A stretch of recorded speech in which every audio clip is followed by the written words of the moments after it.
Good Sunday morning, everyone. It's John with Pure Adrenaline Fantasy Sports. Once again, I'm here with Shawn. Shawn, good morning. How are you?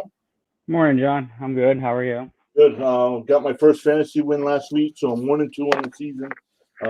Excited to try to make it in even 500 and dive into some of these games. Yeah. I'm 3-0 in one league and 0-3 in another. So hoping to win one and stay undefeated in another. Yeah. So far, let's look at today's lineup. At the 1:00 games, we have Carolina and Dallas, Cleveland and Minnesota, Detroit and Chicago, Houston at Buffalo, Indianapolis at Miami, Kansas City at Philadelphia, the Giants at the Saints, the Titans at the Jets, and the last 1:00 game is Washington at Atlanta.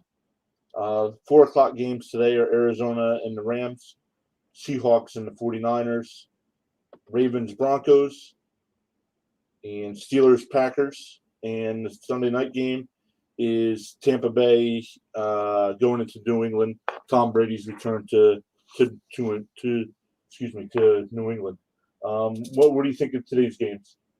I think there will be some interesting games. I think you're going to see a high-scoring affair in the Chiefs-Eagles game. I think you're going to see Tom Brady revenge game. You're going to see him not have any mercy, I don't think. I don't think you'll see the ball getting run a lot. I think you're going to see a lot of high passing. And a lot of interesting games where you got one-win teams like Washington and Atlanta, and you got undefeated team where Rams playing the Cardinals, and the Seahawks playing the Niners, another division game. So it's interesting to see. Also to see if the Titans, how they play without A.J. Brown and Julio against Zach Wilson. So I think it'd be interesting to see. Yeah, absolutely. And going back to that Tampa Bay New England game tonight, I just lost my train of thought. We'll get back to that. In the early games, I do like you said, the Kansas City Eagles matchup. I believe that, like you said, that'll be a high scoring game. It'll be interesting to see how Tennessee and the Jets game goes, just because Tennessee is without Julio Jones and A.J. Brown. Now they have Derrick Henry, and the Jets are bad against the run, so I do expect Henry to have a big game today. What do you think? Yeah, I think Derrick Henry might have a 200-yard game because I don't think they're going to stop running the ball. They're only going to throw, I think, on 3rd and long if needed, and even then they might even just say run it and hope for the best. Yeah, absolutely. So let's look at one of the games. Where'd it go? You wanted to talk. What game did you want to talk about? I wanted to talk about the Arizona and the LA game. And what I know it's a division matchup, but anything else that stood out to you here? Just two high-powered offenses. Two offenses that could put up 30 points at ease without even trying, I think. Yeah, absolutely. Looking at Arizona on their side, on the season, Kyler Murray is the 3rd-ranked quarterback on the season, but I have him at 6 this week. Still getting 250 yards passing, 30 to 40 yards rushing, and at least 2 touchdowns today. Yeah. Kyler Murray he's MVP contendant if he stays healthy. I think he might even be near the front runner or top 2 with Matthew Stafford again playing against him today. Yeah. It's just the offense runs around him, and even when they're not throwing the ball a lot, he can just run the ball with his legs, and he can get 20, 30, 40 yards at a run if needed, even. Yeah, absolutely. And looking at it here, surprisingly, even though the Rams do have a great defense, and fantasy-wise, they are still 18th against quarterbacks. So Murray's going to be able to put up some numbers today. Yeah, well, you also got to think they played against Tampa Bay, and they also played against some high-scoring offenses where they had to put up the points to win. So that also hurts them a little bit, and they don't have the defensive touchdowns yet, like a lot of teams have. So that also might hurt them. But they're getting to the quarterback; they're just not getting the sacks with Aaron Donald or anything yet. Yeah, absolutely. Jumping over to the running backs, Chase Edmonds, I have him as a 23rd ranked running back this week, which would be a low RB2 or a flex option. Would you use him this week? Yeah, yeah. Start Edmonds. Don't start James Conner.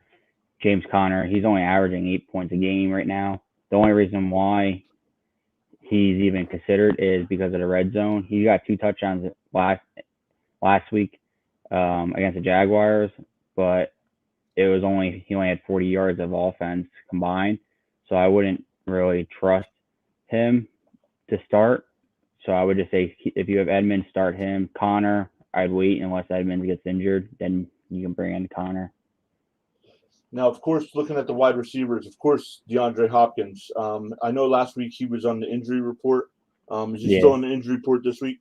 No, he is fully healthy. They said he's ready to go.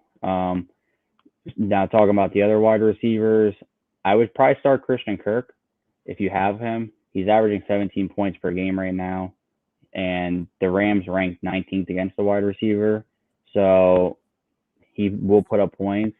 I wouldn't start AJ Green or Rondale Moore just because of Hopkins being healthy again. You're not really going to get the catches, especially against a lockdown defense in the Rams. With Jalen Ramsey, he's going to be all over Hopkins. They played against each other in Jacksonville and Houston, and they followed each other to Arizona and LA now. So they get to play together. I think they haven't missed 1 year where they haven't played each other twice in both their careers. Wow. So go ahead. So I would say start Kirk or start Hopkins. I wouldn't start any other wide receiver for the Cardinals just because you might not get much out of them. You might get that occasional red zone touchdown, but you're putting a lot of risk into a fantasy lineup for maybe where Hopkins and Kirk are their mate. Kirk is fast and Hopkins he just doesn't drop the ball. Yeah, right. And looking at their tight ends, it doesn't look. I don't have their season stats on me, but they are ranked. Their highest ranked tight end is 36th in the league in tight end. So it looks like they don't even use the tight end position for offense. No, Max Williams, he only had one game so far this year of over like 20 yards, and that was 93 in week 2 against the Vikings. So, and 50 of that came on one catch where it was just a blown coverage. So I wouldn't start any of them. And Matt Prater going for a kicker, it's hard to say. I mean, he is Matt Prater. He's got a good leg. He's accurate. He's coming from Detroit. He played great there too. And he's playing in a dome. Obviously, both stadiums are domed. So you could start him. He's got the range to kick a 60-yarder. So I would say if you have him or you can pick him up, I would probably start Matt Prater today just because high-scoring game could come down to a field goal, could come down to extra points even. Arizona's defense, don't start them. Not against the high-powered offense of LA. You're going to get maybe 1-2 sacks, but Matt Stafford has proven this year he's not going to turn the ball over. So I wouldn't go against that and say that he's going to have a lot of turnovers today, but I would also say that it's highly unlikely that he has a bad game and both teams don't put up 24-plus points. Wow. Anything else on the Cardinals before we take a look at the Rams? No, just what I said about probably Murray, Edmonds, Kirk, and Hopkins probably being your 4 best bets from that game. Gotcha. Let's jump over to the Rams. Like you said, Stafford is he's also in the conversation for MVP after the first couple of weeks here of the season. I have him ranked 6th on the season for fantasy quarterback, but 8th today. And Arizona is the 13th ranked defense. So like you said, this has the chance of being a real high scoring game. I have him at least 275 yards, 2 touchdowns, maybe a pick. What do you think about Stafford? MVP frontrunner. I mean, I personally, being a Minnesota fan, I've watched Matt Stafford since he came into the league in, I think, 2012 or 2011 it was. And you can't ever talk bad about the guy. I mean, he's a great player. He's put up the numbers in Detroit. I mean, he put up numbers in Detroit with the 0-16 team and the worst teams in history, some of them. and to only make the playoffs, I think, once in his career, no playoff wins. I think he's destined to possibly go to a Super Bowl this year, and I wouldn't be any happier for him just because he finally got out of Detroit and has proven what he was worth if he would have had great offense around him and a defense, and that's what Detroit wouldn't give him. So I'm glad to see that he's able to succeed and he's able to be a good player. And overall, I think he's, like I said, MVP front runner. And unless he has injury, I don't think that's going to change this year with the receivers or running backs and tight ends that he has and the defense that helps him out and puts him in scoring range a lot. Yeah, absolutely. Looking over at the running backs, Henderson and Michelle. I don't like using Rams running backs. I usually never pick them up or draft them in fantasy football. And right now I have them ranked as the 33rd and 39th running backs this week, which to me would be a flex spot. Would you use either one of these two guys and why? I have Darrell Henderson in one league, and I also just picked up Sony Michel in another. I wouldn't start either of them though this week unless you see Darrell Henderson out, then start Sony Michel. But if Henderson does play, I wouldn't start either just for the fact that you might get 50-50, you might get 70-30 even. It's hard to say with what Henderson percentage is. No one knows. He hasn't had any updates on how his injury is. They said that he's questionable and it's going to be a game time decision.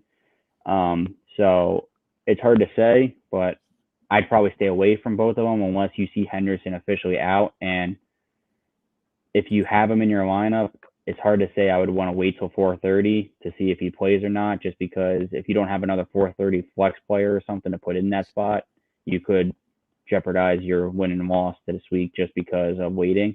So I'd probably take him out right now and just keep an eye on it around like 3:45, 4 o'clock.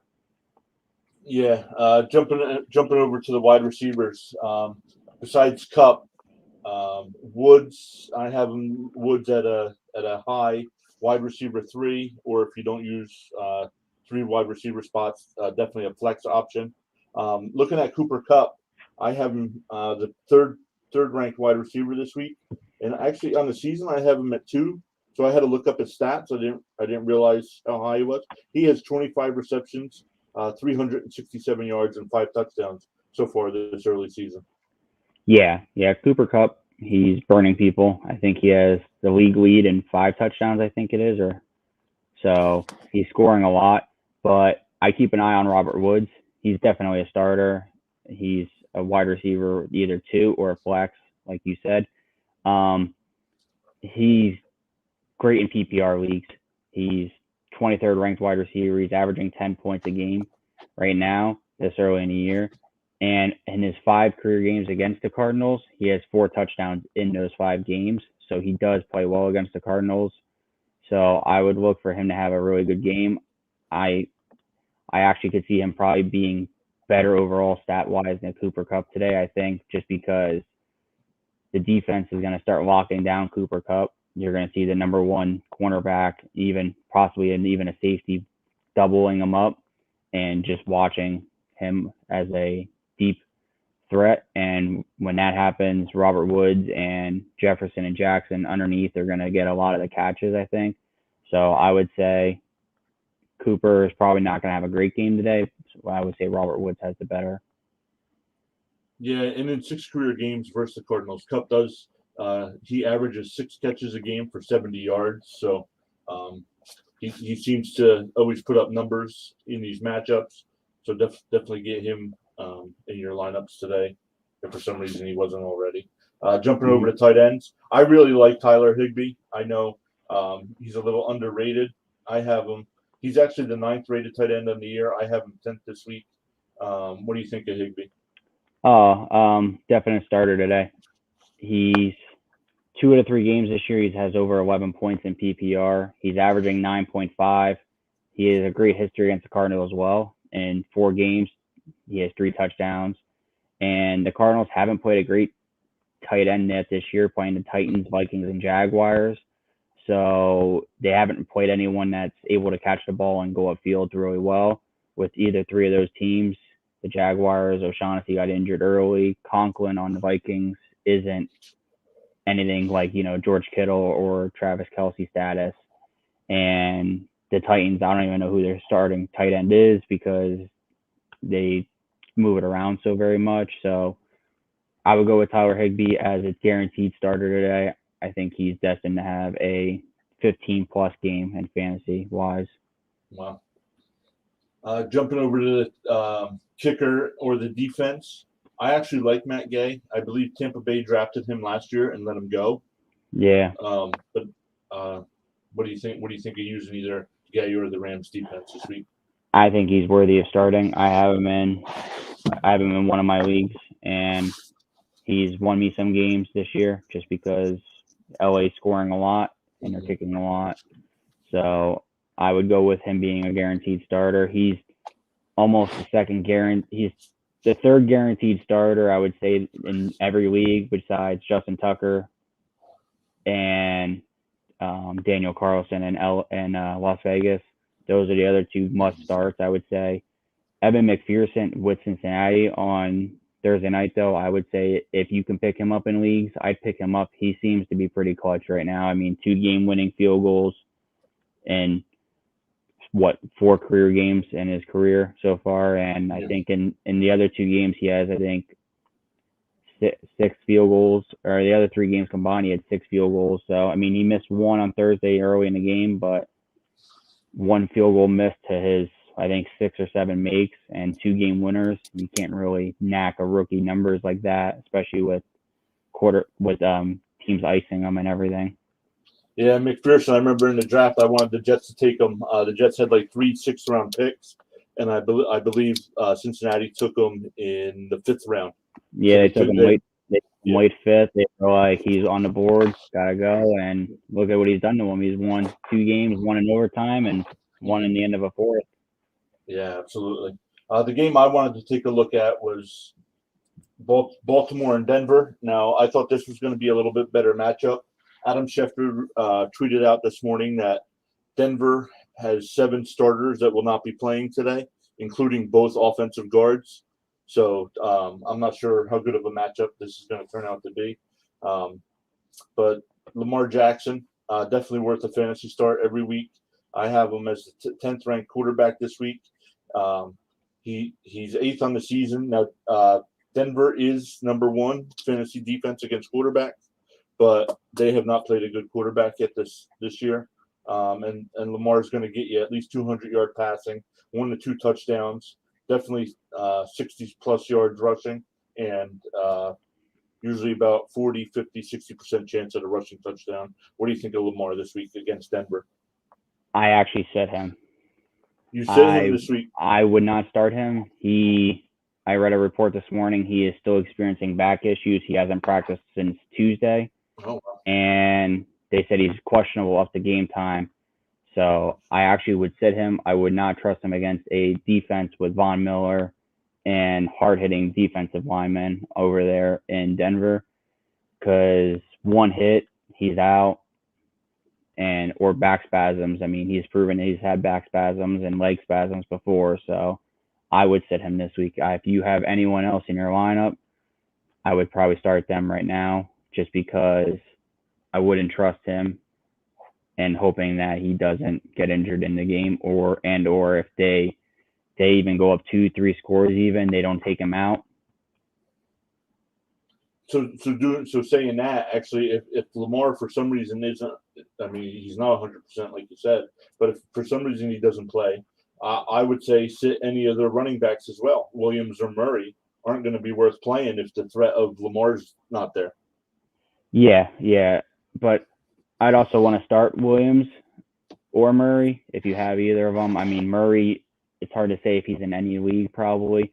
I'd probably say you see Williams more just because he knows the offense more. I would start him over anyone just because if Hundley does come into the game, he's not going to be able to throw the ball a lot. He's going to hand it off. So I would say hand the ball off to Williams, and he's going to get downfield.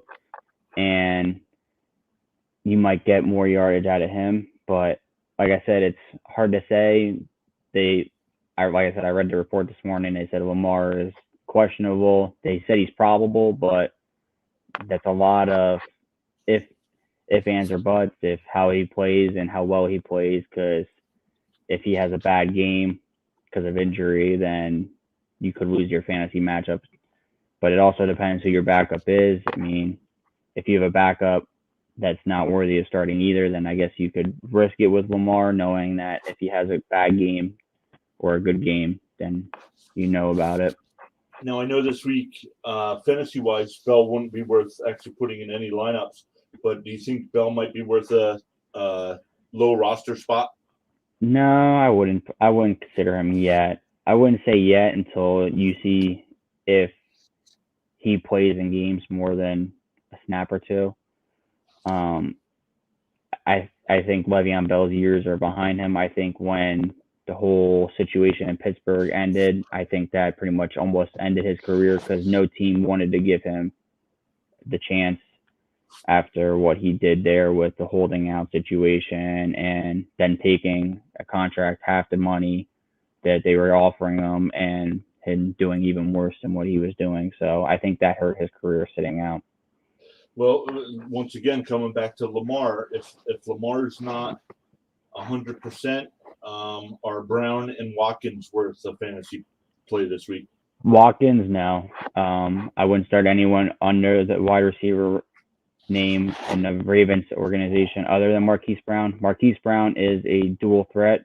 He's like Cordell Patterson. He can catch the ball, and he can run the ball. So if Lamar isn't playing, you could see some jet sweeps, some end arounds, some trickery to try to take the Denver defense and throw them off. I would say Marquise Brown is an automatic starter. The guy's got the speed. If you throw the ball up in the air, he's going to go get it. I mean, last week, 2 touchdowns he dropped, and Lamar still targeted him the most in that game after those touchdown drops. So he's a big target. He's got the speed to burn people and go upfield. So I would say automatic start him because you could get, like I said, the jet sweep, end around, trickery plays, anything that involves Marquise Brown because they're going to want the fastest guy to go upfield. Right, and that takes us over to tight ends. Besides Andrews, there's nobody worth starting, but Denver is number 3 fantasy-wise against Andrews, so this isn't a good matchup for him either. I believe you have him in one of your leagues. Are you starting him? Yeah, I'm starting him. I'm between him and Logan Thomas on Washington, and Logan Thomas, I mean, it's hard to start him with the whole issues with Washington's offense. They're getting Curtis Samuel back in Washington, so you're going to see another name besides McLaurin getting the ball and Sims. So, and with Gibson out of the backfield, there's a lot of names in the red zone to get the ball. So he's on my bench, and I'm going to start Andrews because I'm just going to trust him. Now, if it comes down to Lamar's out, it might hurt me, but it also could be a big game for him in PPR leagues because if Hundley comes in and he's under pressure a lot, quick check downs, pass attempts real quick to the tight end, he's going to go up and get the ball. Yeah, absolutely. None of their other tight ends are even worth considering in fantasy. But let's talk about your favorite kicker in the NFL, Justin Tucker. First off, what did you think of the kick last week? Yeah, I mean, that one's a very controversial kick. It'll go down as one of the asterisks in the history books, I think. It's not something that you're going to see replayed a lot, but I mean, Justin Tucker might go down as, I think, the 3rd kicker in history to go as a Hall of Famer. And he might even go down as a first-time ballot Hall of Famer as a kicker, which is rare. I think when his career ends, I mean, he's been in the league since, I think, 2012, and he won the Super Bowl with the Ravens that year. So, yeah, Justin Tucker. I mean, he kicked that 66-yarder. Now, it hit the crossbar and got lucky and bounced in.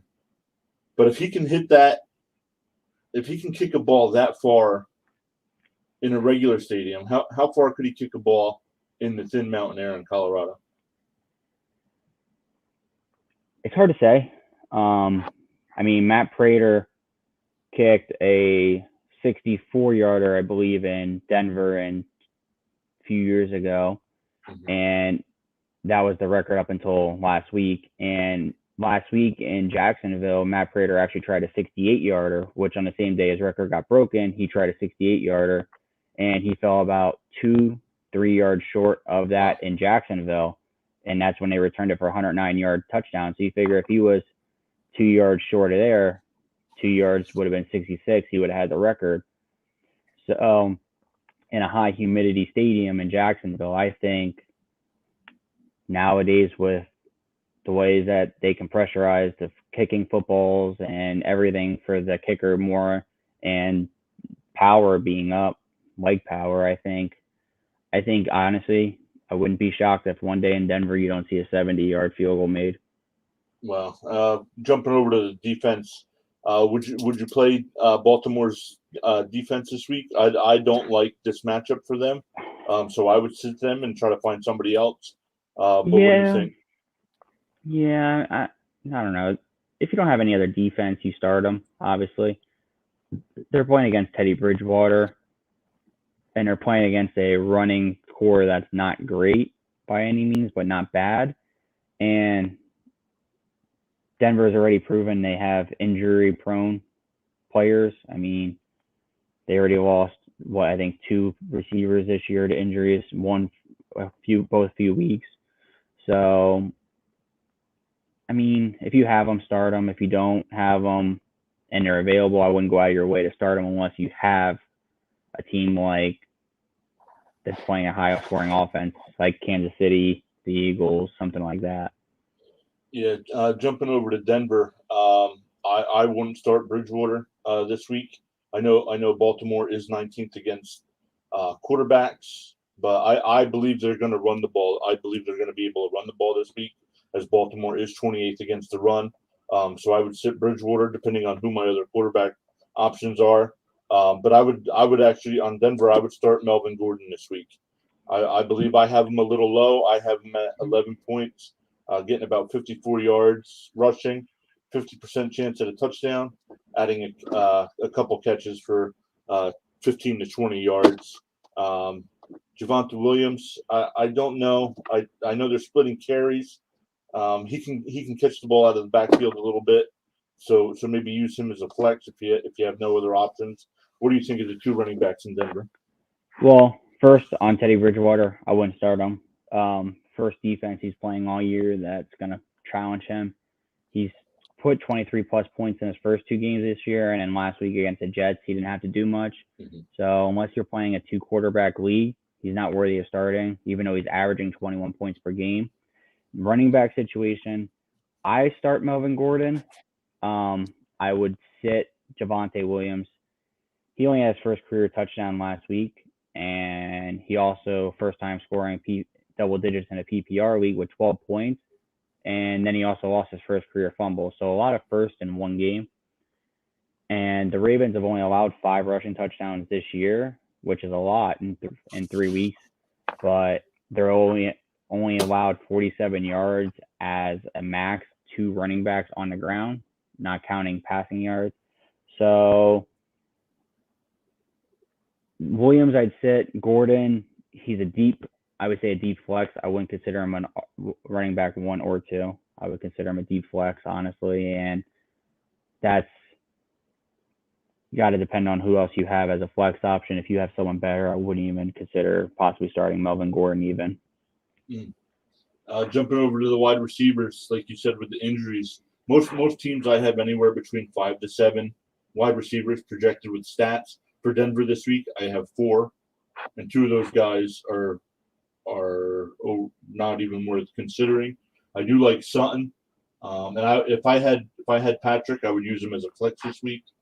What do you think of the 2 wide receivers there? I actually like Patrick a lot. I pick him up in one league as a bench option for my bye weeks for my players. He gets you 5, 6 catches a game, possible touchdown. He has 2 touchdowns in the 3 games this year, and in the one game he didn't score a touchdown, he put up 100 yards. So it's like it equaled out for that touchdown because in the other games he only put up 40 yards and a touchdown. So he's getting you the catches in PPR leagues. He's getting you the yardage and the possible touchdowns. Him and Teddy Bridgewater seem to have that red zone connection right now already built. So I would say that he is worthy of picking up in leagues and starting. Yeah, I really like Noah Fant this week for tight ends. On the season, he's ranked 7th on the season for fantasy tight ends. I have him 6th this week. And right now, Baltimore is dead last in the league against tight ends, giving up a lot of points. So I have him about 5 catches, 50 yards, and a 30% chance of a touchdown. I actually think that touchdown percentage should be a little bit higher than that. I almost guaranteed touchdown this week, I believe. What do you think of Fant? Yeah, I like Fant. I like him. He's worthy of. He's definitely a starter. And in deeper leagues and for people, I pick up. I'm not even going to try to pronounce that last name. I'm just going to say Albert. Yeah. Albert's pretty good too. I mean, with them having few wide receivers and them needing a rest game play here or there, he's worthy of picking up and having as a tight end position if you need one, just because of injuries possibly, and or having that you need a flex option late or something you could pick up. And then jumping over to the kicker and the defense, I would say Brandon McManus is worthy of having as well in leagues. I mean, 14th ranked is probably pretty low for a guy that's a guaranteed kicker that is in Denver. He's pretty good. He's always accurate. His career has always been good, not bad numbers. Denver's defense against Lamar, I wouldn't start them this week if Lamar plays. If Lamar doesn't play, definite start, just because Huntley's not that great. But with Lamar, Baltimore could put up 30 points, and they also could put up 10 points. So it's hard to say against Denver's defense. Denver's first real test against a good offense again. So I would probably say not start them if Lamar starts. If they don't start Lamar and or they say he's not 100% going into the game, I would probably maybe consider starting him just because Denver might target Lamar if he does like quarterback runs or something, try to get that extra hit in there to his back or something. Yeah, and going back to Fant for a little bit here, I looked it up. Fant currently, I know, like you said, they do have a lot of injuries to wide receivers at the moment, but right now Fant is currently 2nd on the team in targets, so definitely worth a fantasy start there. Yeah, and I think Sutton is the 1st overall. Yeah, Sutton is 1st overall on the team in targets. Let's see here. Is there any other games you would like to talk about before we jump into some position lookups? No, I would just say keep an eye on the Tampa Bay game tonight. You're gonna see, like I said, Tom Brady revenge game. You're gonna see where it would have been Gronk's revenge game as well, getting out of New England and going there. I know a lot of Brady teammates are actually going to be in there at the game. They said they were going to show up to support Brady and also support Belichick.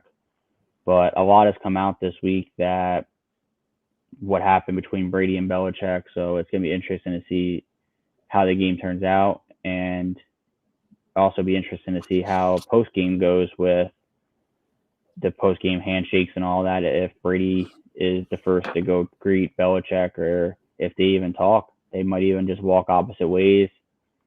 It'd be interesting to see about that. I know Gronk didn't even get on the plane. He's actually stayed in Tampa. Yeah, I saw that. Which is shocking. You figured he would want to be there just because to be able to be in attendance, be back, just to be even stand on the sideline. But I guess his rib injury is worse than what they expected. Yeah, what I was going to say at the beginning of the show when we were talking about all today's games, if Tampa Bay does win, and they should win, but that would make New England 0-3 at home this season. With their only win coming on the road against the Jets. And if Tampa Bay does win with Brady, Brady will have a win against all 32 NFL teams in his career. And it would be, I think, the first team or first player to ever do that besides the coach. Wow. Nice. Yeah, obviously playing in New England for umpteen years, since, 1920 he's been playing, that he hasn't beaten New England, obviously. So first time there.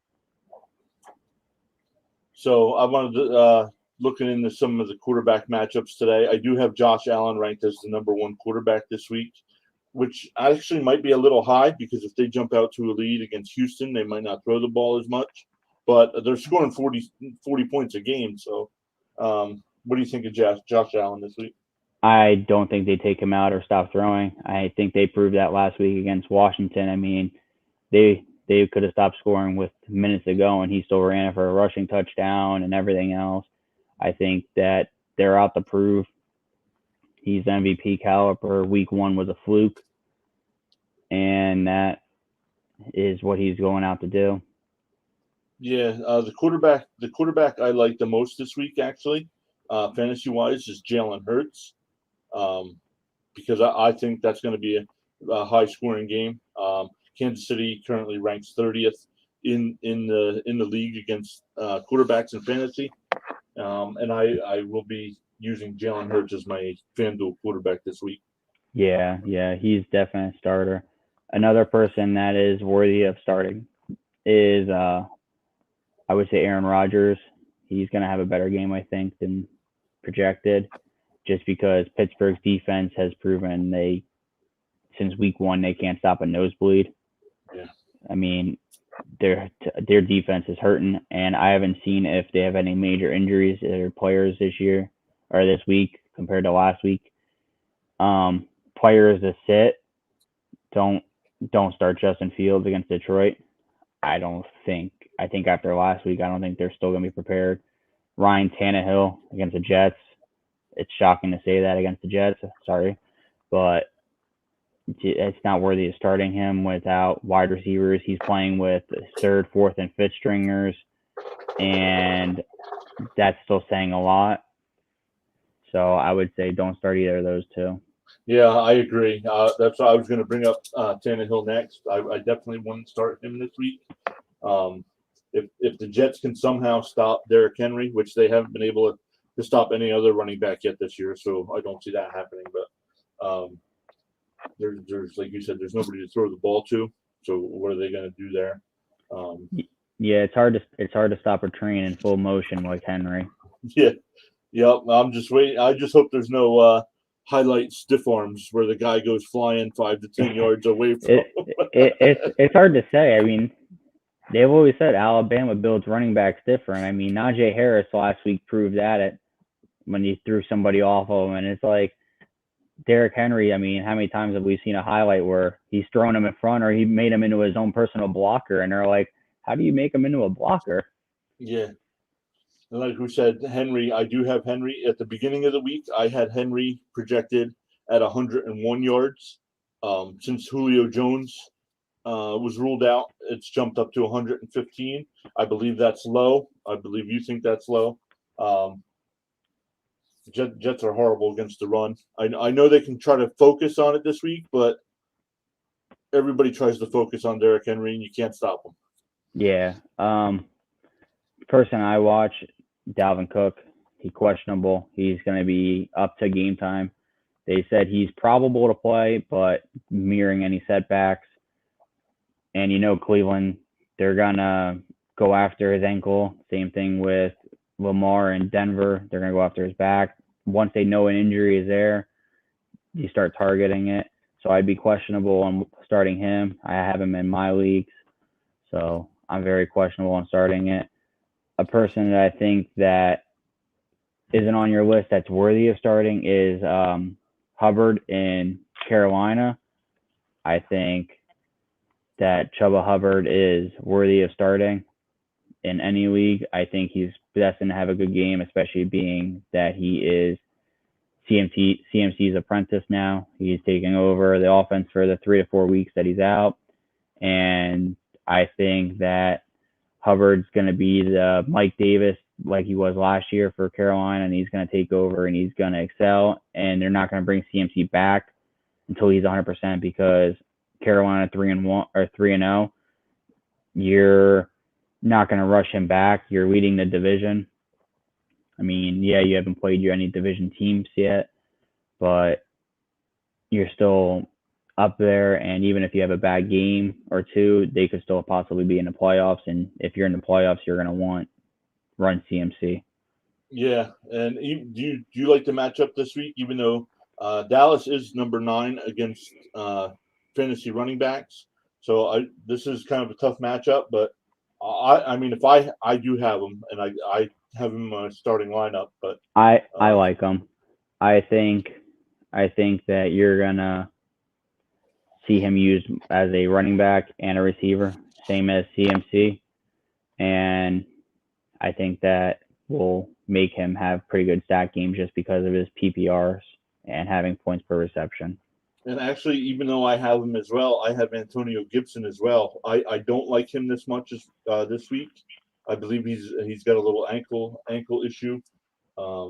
So keep an eye on that, and especially to see if maybe he might be able to start, but not be able to play much. So if you have other options, check those out. Any other running backs you want to talk about? Saquon against New Orleans. I think he's made to have a breakout game, so it's just one of those 1 week, which week will it be sort of thing. So it could be this week. So if you have him, definite starter. I agree with you on Saquon. We had a question on Twitter during the week about starting two or three options. I forget who the third running back was, but it was Barkley, Hubbard, and somebody else.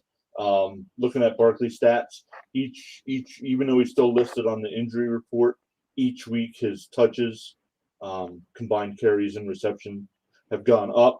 And I know people are like, "Oh, but the Saints are 7th against running backs." Well, Barkley, when healthy, is one of the top tier running backs in the league. He's a different animal. Yeah, he's built like Derrick Henry. He can make you in your own personal blocker too. Yeah, absolutely. Let's jump over to wide receivers. Anybody that sticks out, maybe might be ranked a little too high. That you say, I wouldn't use him, and somebody that might be ranked a little too low that we should be using. I like CeeDee Lamb a lot this week. He's proven that I think he's actually playing over Amari Cooper, and I think that him and Dak have a connection. Another person that I really like is Mike Williams. I think that he's taking over as well at Keenan Allen being double teamed and doubled up or covered up against as a number one. I think that you're seeing Mike Williams show that he is the player that they thought they drafted. And if he's not injured, look how he's playing. 31 targets in 3 games. That's a lot. Mm-hmm. And 4 touchdowns already this early in the year, tied second going into the week. So I think that, and Brandon Cooks against Buffalo. Brandon Cooks, I think, is on a bad team. And with a rookie quarterback now, if he gets to a good team, what could he do? I mean, he's proven that he could be in a Super Bowl, so I only can hope for the best that he gets off that team and goes to a contender. Any team could use a player like Brandon Cooks because he's definitely worthy of having the ball thrown to him. He's going to catch it. His only problem ever been in his career is, I think, 4 major concussions that has held him out of a lot of games, especially 2 where I think he was knocked completely unconscious and laying there. Like you, I like Cooks as well a lot because Houston's going to be behind a lot, so they're gonna have to throw the ball all over the place. I believe once Buffalo does jump out to kind of a big lead today, they'll play a little bit more zone, so he'll be able to get some catches. I do have him at 6 catches, 80 yards. I expect him to go over those numbers today. Let's see here, other tight ends. Any stat projections for Sunday? Yeah, I got some bold predictions actually. Derrick Henry, I think, goes for over 200 combined yards today. I think you're going to see a monster game out of Derrick Henry. I think 200 plus. The Minnesota-Cleveland game, I think you see Odell Beckham and Justin Jefferson. I think they go for over 250 yards combined. I'm sorry, OBJ and who? And Justin Jefferson. Go over for what? 250 combined yardage. 250 combined. Yeah, I think you'll see some rushing attempts out of Odell, and same with Jefferson. I think Tom Brady tonight breaks the record in the first quarter for his Drew Brees, and I think that he beats New England not by 10, by at least 15 plus. I think you're going to see a different Tom Brady tonight. I think you're going to see a slaughtering happen up there. I think honestly, I think he's destined to have a great game, and I just think the rookie quarterbacks all take a loss today. Let's see here. That's so that would be Wilson, that'd be Jones, Fields, and the Houston Texans. Oh yeah. I believe those are the only 4 starting rookie quarterbacks because Lawrence played on Thursday. And he lost, even though they jumped out to a 14-0 lead. They lost that game. He has 2 career losses actually that he've had to lead at 14 plus, both being to Joe Burrow. Oh really? Yeah, he lost a college football championship a couple years ago to them in 2019, and then Thursday night. Yeah, I like that. Wilson, I think the Jets will. I don't want to say bounce back because I agree with you. I don't think they'll win the game, but they have scored 6 points combined over the last 2 weeks. I think that'll change today. They do get Jamison Crowder back, and they have activated Denzel Mims, their second-round pick from last year. So I do believe they'll be able to score, but once again, I'm with you. They're not going to be able to stop Derrick Henry. I'm 12-3 this season on my best bets. My best bets this week are let's go back to the schedule so we can look at them.